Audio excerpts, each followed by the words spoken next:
আইনে বাৎসরিক বা অর্জিত ছুটি ধারা ১১৭, যাকে আমরা আর্ন লিভ বলে থাকি। চলুন জেনে নেওয়া যাক এই বিষয়ে। প্রাপ্তবয়স্ক শ্রমিকের ক্ষেত্রে কোনো প্রতিষ্ঠানে অবিচ্ছিন্নভাবে ১ বৎসর চাকুরি পূর্ণ করিয়াছেন এমন প্রত্যেক শ্রমিককে পরবর্তী ১২ মাস সময়ে তাহার আগের ১২ মাসের কাজের জন্য মজুরিসহ নিম্ন বর্ণিত হারে গণনার ভিত্তিতে ছুটি মঞ্জুর করিতে হইবে। অর্থাৎ ১ বছর কাজ করার পরে পূর্ববর্তী ১ বছরের জন্য প্রাপ্তবয়স্ক শ্রমিকদেরকে যেভাবে ছুটির মঞ্জুর করিতে হয় বা ছুটির টাকা প্রদান করা হয়, সেভাবেই বন্টন করা হয়। চলুন, কত দিনের জন্য কতদিন ছুটি পাওয়া যায় ডিউটি করলে দেখা যাক।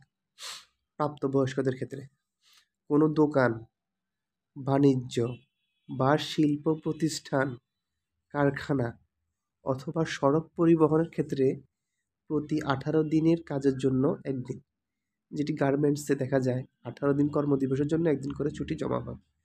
কোনো চা বাগানের ক্ষেত্রে প্রতি ২২ দিনে কাজের জন্য ১ দিন।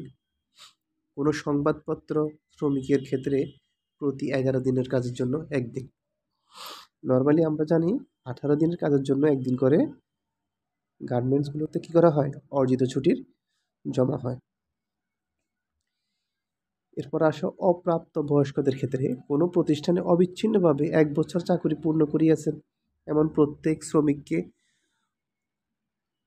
পূর্ববর্তী ১২ মাস সময়ের তাহার পূর্ববর্তী ১২ মাসের কাজের জন্য মজুরিসহ নিম্ন বর্ণিত হারে ছুটি মঞ্জুর করিতে হইবে। মানে কি? মানে ১ বছর চাকরি করছে অবিচ্ছিন্নভাবে, তাহলে সে যে বছর চাকরি করছে পূর্ববর্তী বছরের জন্য পরবর্তীতে সে কী পাবে? মজুরিসহ ছুটি পাবে। ইয়েস। চলুন, কী আছে সেগুলো। কত দিনের জন্য কতদিন?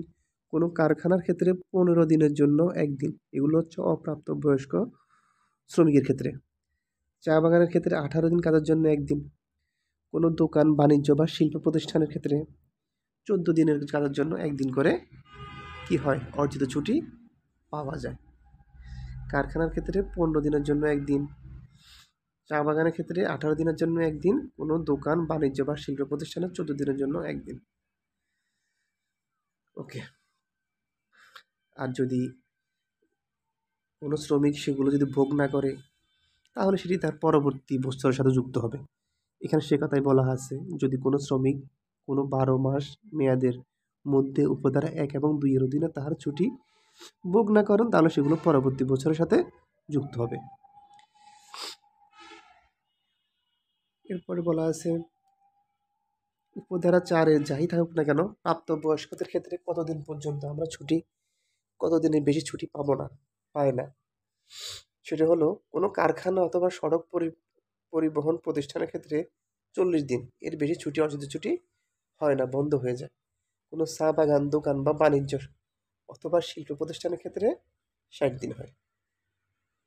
কারখানা অথবা সড়ক পরিবহনের জন্য ৪০ দিন, চা বাগান, দোকান বা বাণিজ্য অথবা শিল্প প্রতিষ্ঠানের জন্য ৬০ দিন। এবার আসো অপ্রাপ্তবয়স্কদের ক্ষেত্রে একটু বেশি হয়। উপধারা ৪ যাহাই কিছু থাকুক না কেন, কোনো শ্রমিকের এই ধারার অধীন ছুটি পাওনা বন্ধ হয়ে যাবে যখন তার পাওনা ছুটি কোনো কারখানা অথবা চা বাগানের ক্ষেত্রে ৬০ দিন হয়, কোনো দোকান বা বাণিজ্য অথবা শিল্প প্রতিষ্ঠানের ক্ষেত্রে ৮০ দিন হয়। অপ্রাপ্ত বয়স্ক বা কিশোরের ক্ষেত্রে বলা আছে, তবে কোন কোন দিনগুলোকে এক্ষেত্রে গণনা করা হয় সেটা হচ্ছে গুরুত্বপূর্ণ বিষয়।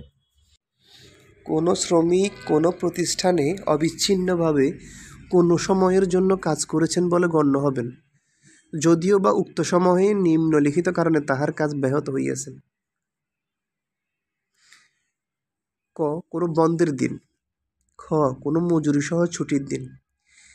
অসুস্থতা বা দুর্ঘটনার কারণে মজুরিসহ বা মজুরি ছাড়া যে কোনো ছুটি।